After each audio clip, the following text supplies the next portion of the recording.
Play card थोड़ा सा ऊपर कर लें ताकि नजर आए आपके इश्यूज क्या हैं। साल से हम लोग अदालतों के चक्कर काट रहे हैं, लेकिन बस ये शुरू की जो 2 लाइनें लेडीज की और लेडीज के पीछे ये अपने प्ले कार्ड नीचे ही रखें ताकि वो मीडिया को डिस्टर्ब ना हो। आपके बाकी तमाम लोग भाई साल से हम लोग धक्के खा रहे हैं। चीजों पे तशरीफ करेंगे। कलाम साहब पीछे।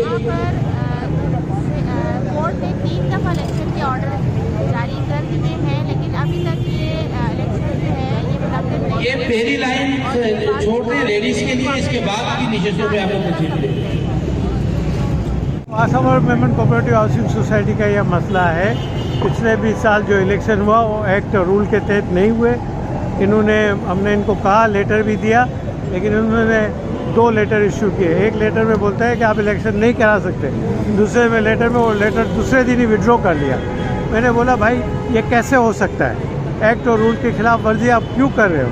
लेकिन उन्होंने वो किया और बाकायदा इलेक्शन करवाने की इजाज़त दे दी। और आज भी जो बैठे हुए अब वो रिपोर्ट दे रहे कि ये इलेक्शन गैर कानूनी हुए और एक्ट और रूल की खिलाफ वर्जी की लिहाजा फ्रेश इलेक्शन कराया जाए। और पूरी मैनेजिंग कमेटी सुप्रीम कोर्ट के ऑर्डर के मुताबिक सितंबर में पहले इलेक्शन कराने ज़रूरी है, लेकिन उन्होंने नहीं कराए।